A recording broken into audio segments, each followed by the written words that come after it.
Boa noite, pessoal, tudo bem? Deixa eu achar aqui. Hoje eu vou falar um pouquinho do meu TCC, do meu artigo que eu fiz, para a faculdade. E estou um pouco nervoso, pode ser que tenha alguns erros, de comunicação aí. Às vezes vocês falam, caramba, ele está errando, não liga, tá, pessoal? Estou um pouco nervoso, nunca gravei vídeo. Vamos lá. O tema do meu artigo ele foi a redução da maioridade penal em face aos tratados internacionais dos quais o Brasil é signatário. Tá? O trabalho ele analisa a PEC 171 de 1993, da redução da maioridade penal de 18 a 16 anos. Investigando se essa medida ela é a melhor solução para diminuir a criminalidade entre esses menores. Ela também se discute a constitucionalidade desta PEC, face aos tratados internacionais nos quais o Brasil é signatário, e também vai discutir o sistema carcerário atual, que hoje ele se encontra despreparado para lidar com essa situação caso a PEC seja aprovada. O trabalho ele foi estruturado em 3 capítulos. O capítulo 1 é revisar os tratados internacionais com foco na Declaração Universal dos Direitos do Homem e da Criança. O capítulo 2, a pesquisa apresenta a legislação nacional referente ao tema e analisa a Constituição Federal e o Estatuto da Criança e do Adolescente. O capítulo 3, ele enfoca a PEC 171 e tece comentários acerca da maioridade penal no âmbito jurídico e social. Tá? Vamos lá. Tá. No capítulo 1,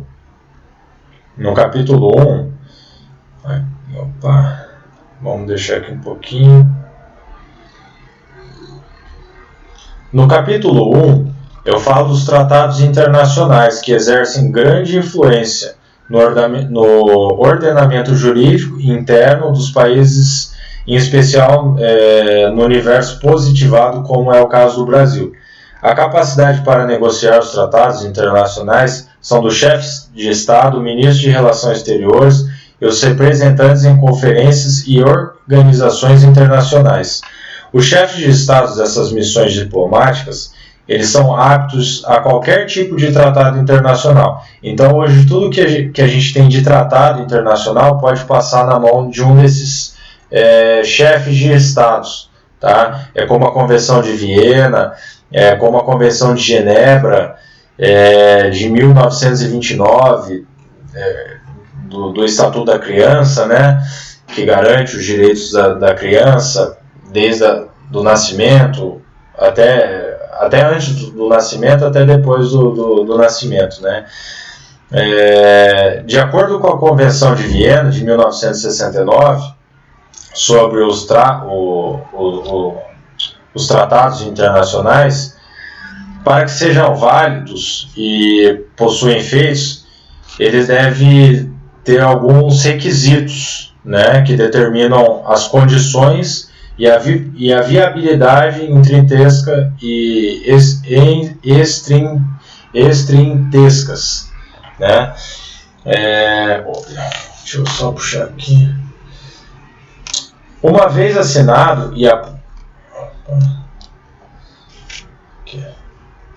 dos tratados. Uma vez assinado e aprovado e ratificado o tratado internacional, será incorporado a ordem jurídica interna, adquirindo a hierarquia normativa variável. A Declaração Universal dos Direitos Humanos entende a lei como uma expressão de vontade geral que tem a intenção de promover a igualdade dos direitos entre adultos, crianças, entre todas as pessoas hoje no mundo. Com isso, levando em consideração a necessidade de proteção dos direitos das crianças, foi criada a Declaração de Seus Direitos em Genebra, 1924, garantindo a proteção legal antes e depois do nascimento, que eu tinha comentado já um pouquinho atrás. Dos tratados internacionais. No capítulo 2, eu falo a fundo dos direitos da criança e do adolescente, conforme a legislação brasileira. Crianças são os indivíduos de até 11 anos de idade e adolescentes de 12 a 18 anos, por estarem em desenvolvimento e necessitam ser protegidos pela sociedade e Estado, conforme dispõe o artigo 227 da Constituição Federal. Neste artigo fica claro que todos nós, a família, indivíduo, de sociedade, temos o dever de participar nas realizações e cumprimento desses objetivos estabelecidos no ECA. Então a gente deve acompanhar essa criança, esse adolescente, em todo o seu desenvolver ali, desde criança até os seus 18, 19 anos de idade. E o ECA regulamenta isso. Fica disposto a proteção integral da criança e do adolescente, conforme a Lei 8.069, de 3 de julho de 1990.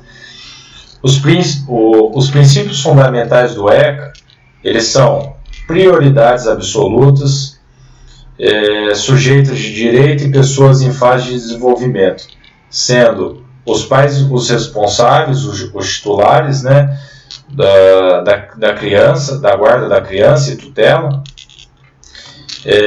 E se esses não forem,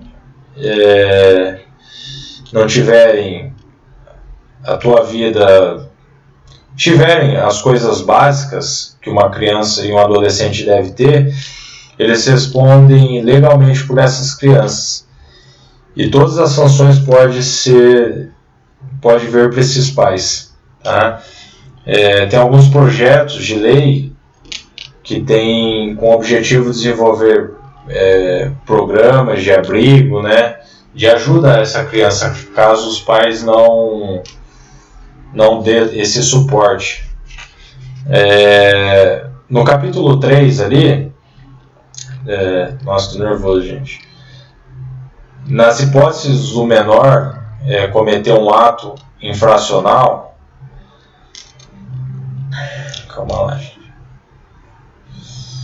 Opa.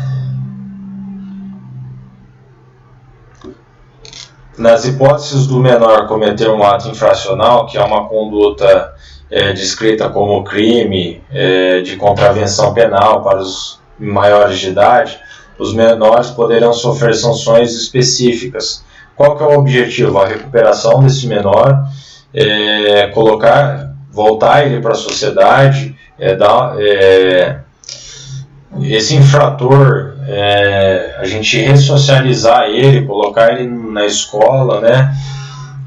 Colocar medidas socioeducativas para esse menor e tentar ingressar ele no sistema educacional novamente e no sistema de trabalho. No caso da medida de internação, ela só pode ser aplicada quando se trata de um ato infracional cometido mediante grave ameaça ou de violência à pessoa. Então, quando esse jovem ele comete algo que seja muito grave, de grave ameaça, a gente pode ocorrer ali o ato de internação dele, né, ou até mesmo de custódia.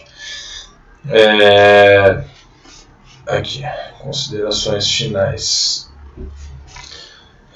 No último capítulo aqui, estou perdido, gente, nos slides. No último capítulo, eu falo da PEC 171, tá? Em face aos direitos fundamentais. Ela foi proposta pelo deputado Benedito Domingos em 1993. Essa proposta, ela pede a alteração do artigo 228 da Constituição Federal, tá? O tema, ele ele traz uma grande divergência de informações no âmbito jurídico e social. O adolescente autor da prática de uma infração penal é visto como um delinquente, que se desvia das normas e precisa ser punido, ele vai ser punido, e ele tem que ser disciplinado, tá? Fazendo críticas ao ECA e as punições, afirmando sem elas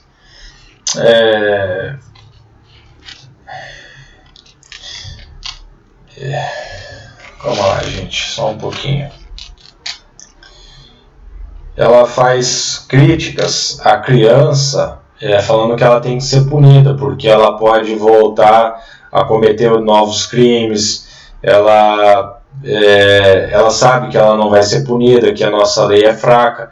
Então, ela cometeu o crime, ela volta a cometer, ela sai, a gente passa ela por todo aquele processo de ressocialização com ela, mas ela sabe que a lei é fraca. Então, essa criança que cometeu um crime, ela pode vir a cometer outro. Por quê? Porque ela sabe que ela saiu impune do outro. Ainda mais se o crime não for de grave ameaça, for um delito menor. Então, nesse capítulo 4, a gente fala sobre isso, sobre a lei não ser rígida e o menor vir cometer o crime por a lei ser fraca, né? Encerrando aqui para vocês, o objetivo desse artigo é mostrar a importância e a relevância que esse tema apresenta para vocês, né? No meio jurídico e nesse âmbito de menoridade, de adolescente que comete crime, né? E é uma forma de tentar reduzir a criminalidade como um todo, tá? Considerações finais.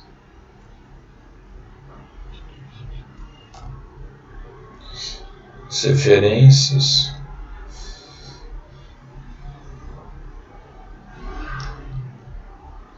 Pessoal, eu estava muito nervoso para apresentar esse tema. Então, assim, espero que compreendam o meu nervosismo. Obrigado, viu?